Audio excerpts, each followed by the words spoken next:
First, Gwythian Prins, who's emeritus research professor at the LSE, served as advisor to both NATO and the Ministry of Defence, and joins me now. First point from this, if we can, Professor, this war could go on for years and years and years, says Jeremy Corbyn. Do you concur? Well, if we follow Mr. Corbyn's advice, of course that's so. Look, here, I'm grateful to Mr. Corbyn that he reminds us why Sir Richard Dearlove, the chief of the Secret Intelligence Service, was correct in warning the nation in 2019 that allowing this man anywhere near the security of this country would pose a mortal threat to us. This is the magic grandpa who stands exactly on his head. Because listening to that clip that you just played, Nick, look, everybody serious who knows anything about the horrible business of war knows that if you desire peace, you prepare for war. The way to get less killing, shorter war, is to intensify it at this time, which is exactly what we're doing. But there's no success as yet, Professor.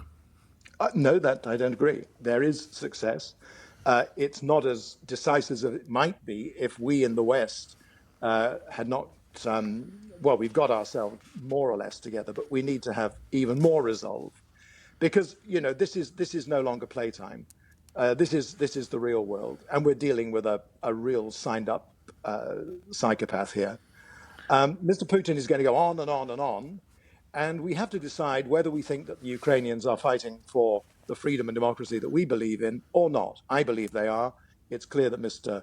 Johnson believes they are. It's clear that both of the contestants for the prime ministership, particularly Miss Truss, believes that. They're correct. And so therefore, as usual, I'm sorry to say, this part of the left in Britain, represented by Mr. Corbyn, it takes the word peace, which is an important concept and a noble one, which we all believe in, and they somehow arrogantly pretend that it belongs to them. How dare they? The point I was making about the war is it is reported that, and in the fog of this war it's difficult to discern what's the truth, but that Russia have regained certain parts of Ukraine, though. That's all I'm saying. It doesn't appear to be working yet. Or Well, wait a minute.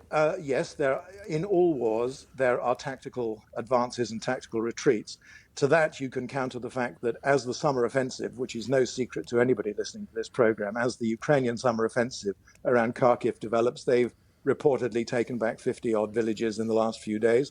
And this is very largely due to the arrival of long-range, highly precise Western weapons, which the Russians, they've gone berserk, and they have their spies running around trying to find them, which tells us we're doing the right thing. And on the subject of doing the right thing, again, I think your expression was something like, if you want to bring about peace, prepare for war. Should Britain be sending more kit? Yes. More personnel? Yes, we're doing all of those things. We've just agreed. We are, as we speak, Nick, agreeing to train another 10,000 Ukrainians through the extension of Operation Orbital, which was the British Army training before this war began, 22,000 Ukrainian troops. We have Ukrainians who are being trained on a range of equipments, including naval equipments, by the way, including minesweepers.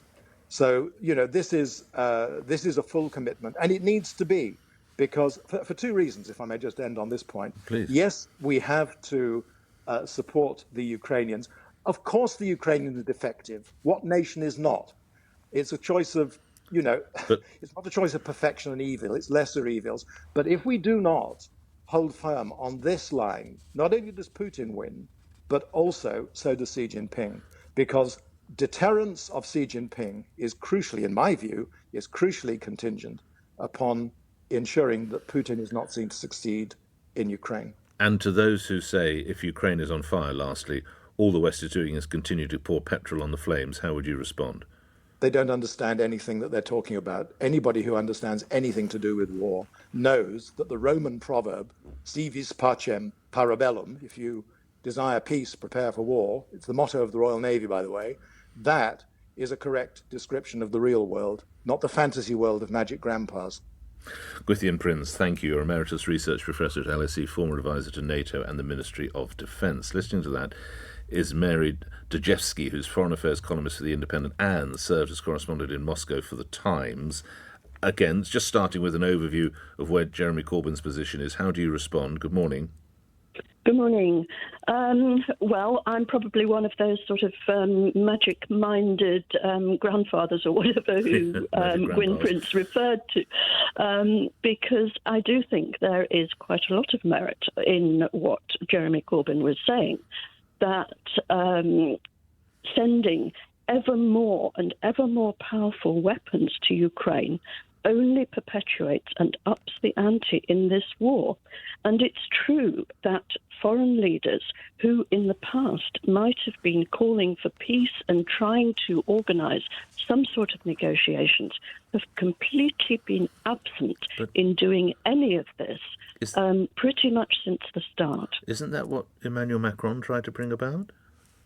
Yes, and he was right to do that. But he didn't get anywhere, which would seem to... He didn't get anywhere because he was obstructed by the British and the Americans who didn't want the Ukrainians to settle. In fact, the terms that they would settle, the terms that they would have been able to settle on back in February could very well be better terms than they may be forced to accept in the future. And that's the biggest tragedy of what's going on in Ukraine. Why do you believe it is in the interest of the UK and the US and perhaps other parties not to bring about an earlier peace? Well, I think in a way, it's got rather out of control to the point where, you have to decide at what point you argue for peace being a better prospect than war. But I don't see what's in it. And at the moment, the British and the Americans are not arguing that. They're saying that Ukraine has to fight, if possible, to win. But what's in it for Britain and the US to do that? They're committing vast sums of money that I'm sure they'd both like to use elsewhere.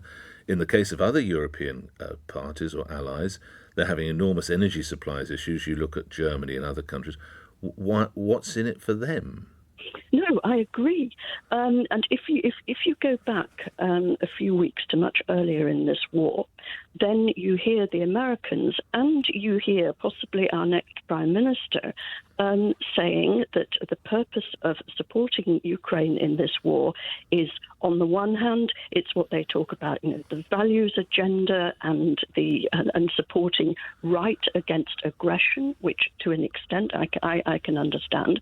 But the other argument is that we have to take on Russia and we have to weaken Russia. And this is a way of doing it. They seem to see it as an opportunity to sell out Ukraine. Sorry? To sell out Ukraine, effectively, to weaken Russia. Is that what you're saying? The thinking is?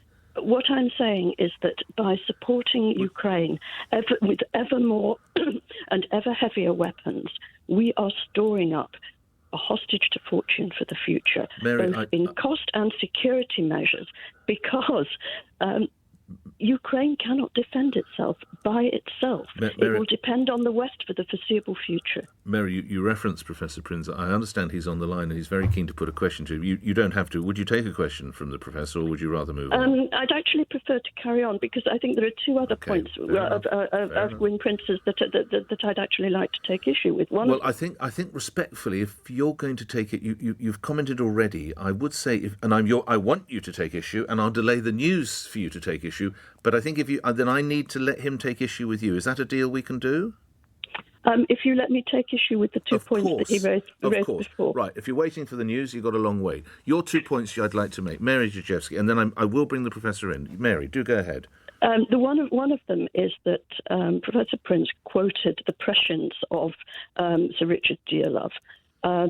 I would like to point out that Sir Richard Dearlove was one of the people who was responsible for taking and for supporting the intelligence, the false intelligence that took the UK into war in Iraq.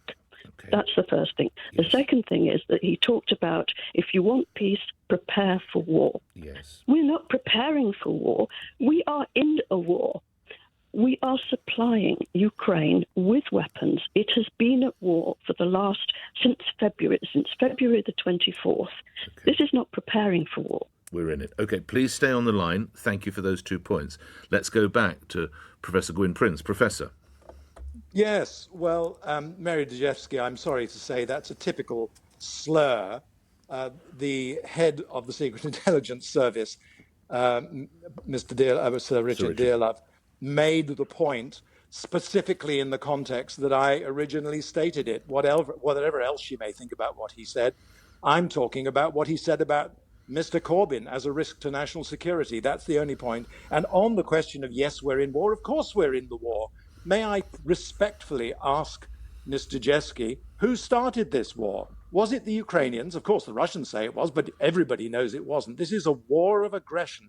This is a war that is in breach of all of the laws of international peace and security, which I assume that people of her side of the debate like to support because they come from the United Nations and the United Nations legal codes. To boil this down, Mary, who started the conflict? Mary.